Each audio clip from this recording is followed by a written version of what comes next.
right, everybody, how y'all doing? And welcome back to Let's Talk Sports with Ron, your host. And I'm gonna go ahead and get this party started. Ah, let's start off with the Miami Dolphins.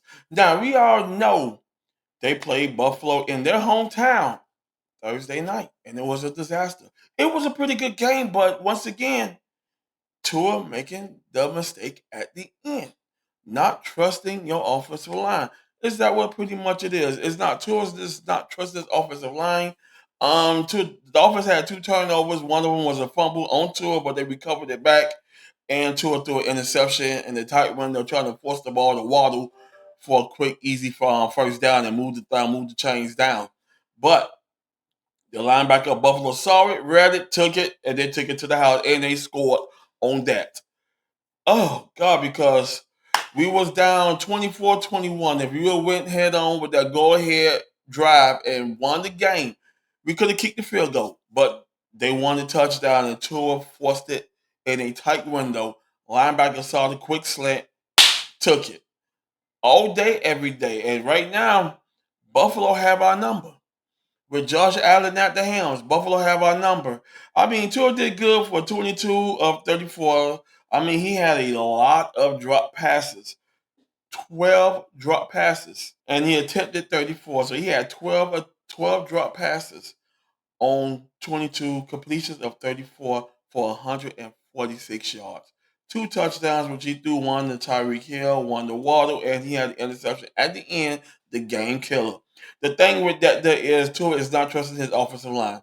He wanted to do a quick pass, trying to get it out the way, not reading the linebackers, not reading the window, not reading the zone. He was just rushing. When you rush, you make mistakes. The running game did pretty good.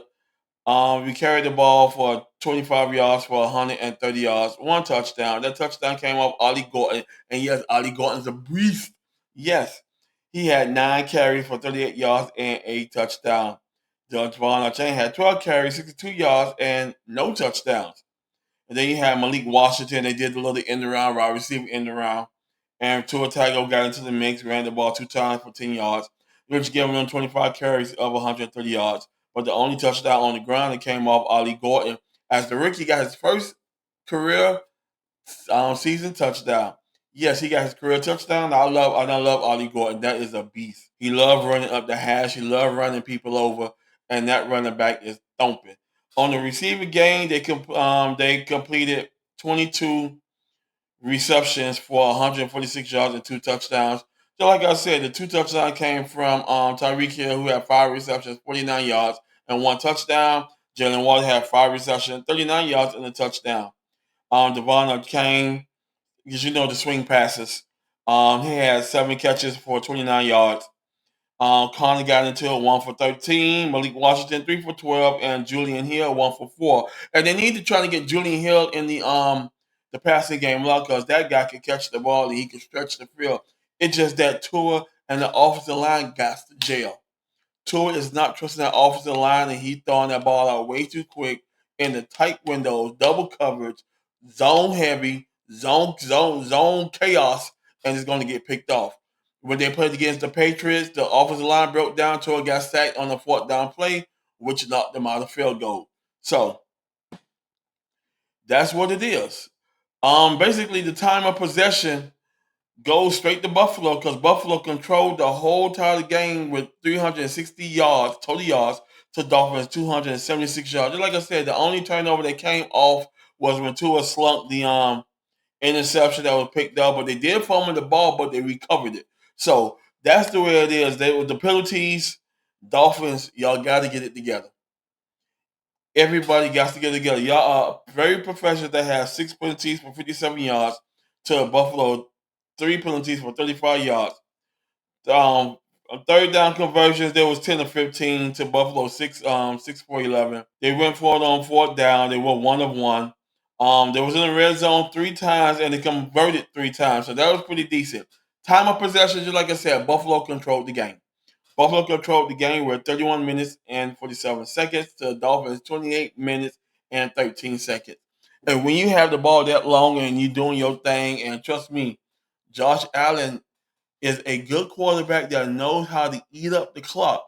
he will take about damn near 8 to 10 minutes off the clock itself just scoring alone. Then the defense, they do their thing and they score by force causing turnovers.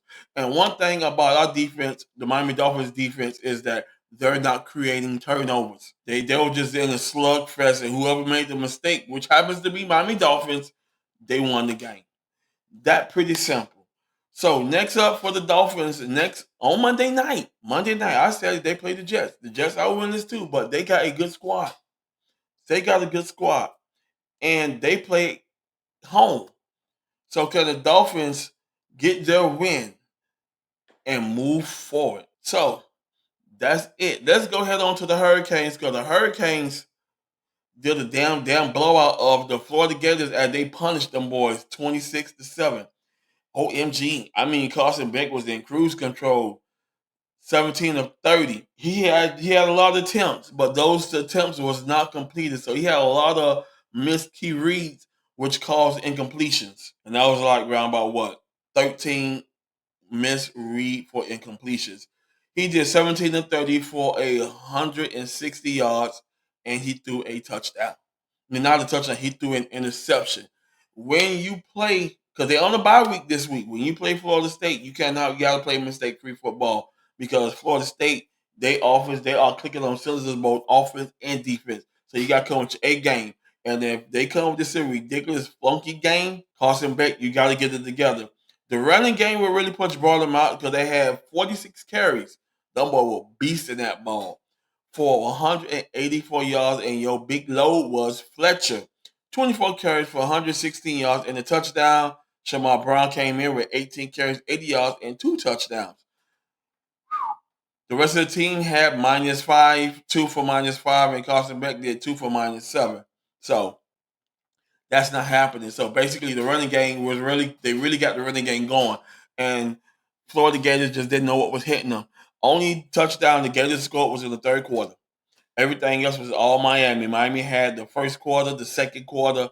Didn't do too much in the third quarter, but the fourth quarter, them boys scored 13 points. And they had Florida defense of Miami had Florida scoreless in the first, second, and fourth. So they pretty much locked it down on defense after they making those changes and those corrections when they did they opener with Notre Dame. But you cannot go wrong with that. All right, team stats are all Hurricanes. Hurricanes had 344 total yards to Gators 141. It was a wet, sloppy field. The Gators quarterback was just slipping and sliding all over the place. Defense was just swarming. And the turnover on offense when Beck threw that interception. So like I said, when you play against Florida State next week, you got to play mistake-free football. If you sit down here and bring in the penalties, because they had 6 penalties for 30 yards, you got to play mistake-free football. You got to be clean. It got to be at the point of attack. And if you're attacking hard and attacking strong, you got the game all day long. And it's going to be a good damn game against Florida State because that quarterback is a scrambling quarterback. And when he scrambles, he make things happen around the pocket and coming out that pocket with that ball because that boy can run that ball. He said, hey, I ain't scared to run the ball because he does put his head down. But the coaches on Florida State say you got to stop doing that and slide. But that boy's a beef. That boy's tough. And that boy said, I'm not having it. He said, bring on the Canes. And that's what it's going to be. And like I said, the Canes play Florida October 4th. Florida State, baby. October 4th. 7:30 p.m. in Tallahassee. Game will be on 10. I think it's 1343 WQAM, and it will be on ABC. So turn in, do your thing, and let's get rowdy, baby. Elsewhere, I'm gonna go ahead and talk about WWE. Let's go get it. Ooh, yes, yes, yes. And I'm happy for Stephanie. Stephanie. She did her thing. As she won the women's world title champion from IYO Sky, defeating IYO Sky. And Stephine Vaquer said she's there for one thing is to be a champion, nothing else. She's saying she's gonna take her wins and she's gonna take her losses because she's going against the best. against Rhea Ripley, Bianca Belair, IYO Sky, Kine, all those great Tiffany Stratton, Jade Cargill. She'll be going against all that heavyweight. Because she's a heavyweight her damn self. So she's going against all that heavyweight. And you cannot go wrong with that. And I'm so happy to see that she is the women's world championship holder. Yes, she is. Yes, she is. I am very happy for her. And nobody can go wrong with that. Who's mad at Stephanie? If you're mad at Stephanie, Dan, you need to start watching WWE because you're not a supporter. This woman worked hard, but off to get that title. And one thing I love about IYO Sky is her sportsmanship. She hugged Stephanie, gave her a kiss, honored her, bowed her with their little warrior thing they do for China because you know she's from Japan. So she's a warrior. And she honored Stephanie, gave her a hug and a kiss, and they're gonna be best of friends for a long lifetime. And you can't go wrong with that. Elsewhere in the WWE, you had Brock Lesnar and John Cena. OMG. OMG. And that was a brutal ass match. I mean, oh my gosh. Then you had Cody Rhodes against Drew McIntyre. Seth Rollins shockingly confronts Cody Rhodes as always, but it's just getting good. And one thing I love, Undertaker announced Stephanie McMahon for the WWE Women's Hall of Fame. Yes, he did. Ah, oh Stephanie McMahon. Oh, crazy self is getting inducted into the WWE Hall of Fame. Yes, she is. And she's a beast her damn self. So that was pretty much everything going on. Now, let's get on to the WNBA because they are in the playoffs right now. And Dream got their butt spanked by the Fever 77-66. Your top performers in the game was Payo of Atlanta had 11 points and Mitchell had 19 points in the first round game. Game two, they lead the series is tied. Aces got beat by the Storm. Series is tied in that one too.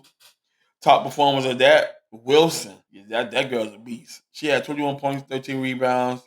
And Walk had of Seattle had 24 points and 10 rebounds. If I'm not pronouncing her name right, somebody please do an audio and just send it to me in the comments so I can go ahead and pronounce this lovely lady names right. And trust me, Storm's not having it. 86-83 as they dominated the Aces all day, every day.